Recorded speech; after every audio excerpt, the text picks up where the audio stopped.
I'm blowing out some eggs for crafts today. This is something that I remember doing even when I was a kid.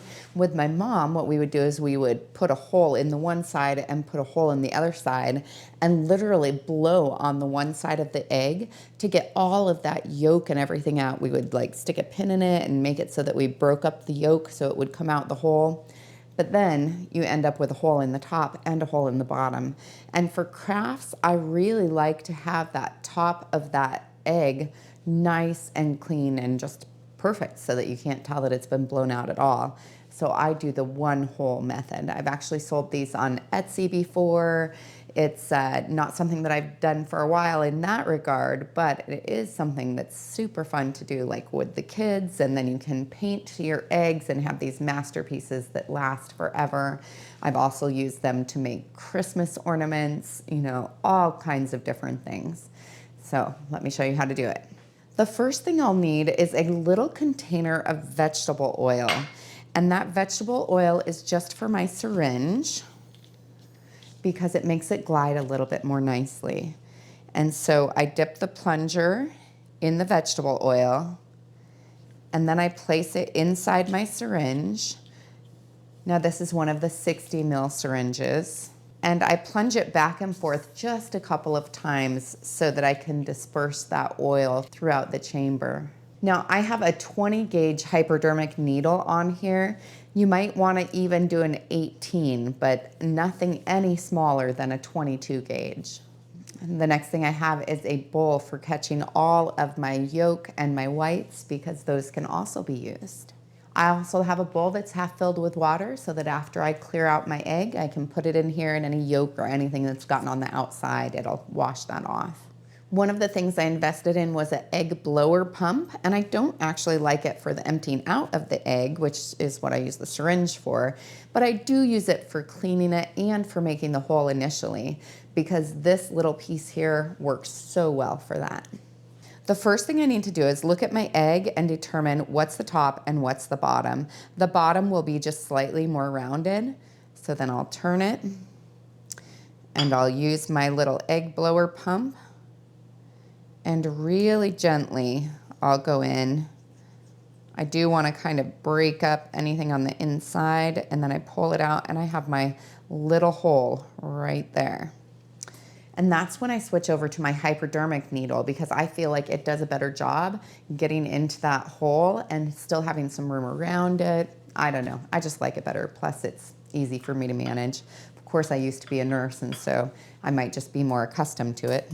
So then I place it inside and I slowly apply pressure.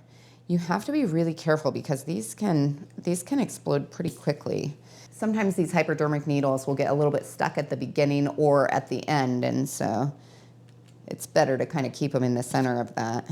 So what happens is the air goes all the way up to the top of the egg, and it provides that pressure to push the egg out. But you have to be careful because sometimes that pressure builds up too much and it will actually cause the whole eggshell to just break in your hands, and it can be pretty loud and kind of spectacular at times. There's certain portions of like the yolk membrane that seem like they can be a little bit more difficult to get through. And that's why I place my syringe in and out just to give it a little bit more space. And before I get all the way to the end, that's when I pull my syringe back down, but not all the way because it can get stuck.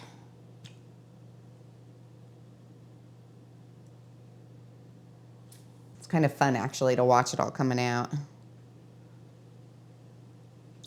I've found that the whites tend to come out a little bit more easily than the yolks, especially that membrane that's around the yolk itself. And sometimes it squirts out all over me, so apron's a good idea. I have to be careful around the edges of that hole too, because if I'm not, I can actually create little cracks around it. It's pretty fragile. And it's pretty common for it to kind of get stuck for just a little bit and then all of a sudden shoot out like mad. It's when I get in a rush, that's when I get into trouble. The other key is holding your egg straight up and down, because if you have it tipped, then there'll be a little reservoir that's away from where the hole is. Now I've got my egg nice and empty, and at that point I put it into my water. And that just, like I said, it cushions it and it cleans it, especially if I'm doing multiple eggs, because that then makes it so that it's not going to get any yolk that's hardened on the outside, which can be really sticky and hard to get off. Now that my egg is empty and rinsed off, I need to actually clean off the inside of it. So I do that by doing 1/2 cup of vinegar and 1 cup of water.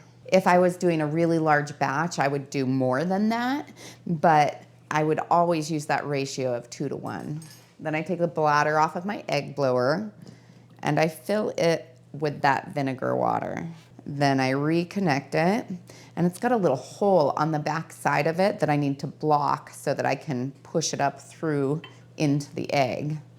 And so that's what I'll do now. I'll place it into the hole.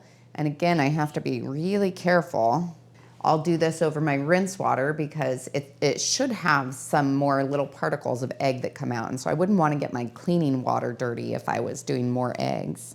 Now that I have my vinegar in the egg, I just shake it so that it gets all over on the inside.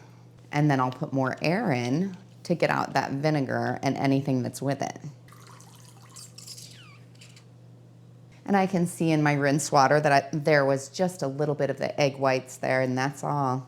So then I'll repeat that step one more time, adding my vinegar, putting it into the egg, and I need to do that carefully. All of these steps are done carefully just so that I don't break my eggshell. And then again, I shake my egg up just to make sure that inside is really rinsed out. And I instill some more air to get it out again. And then I just place my nice clean egg, clean on the inside and the outside, completely empty, inside my egg carton, and it will just sit there. And if there's any leftover moisture, it can drain out of the bottom with that tiny hole that's left in it. And it's perfectly set up for crafting. Some people will take these and make little craft nests out of them. Other people will do the painting of them and different crafts. So super fun.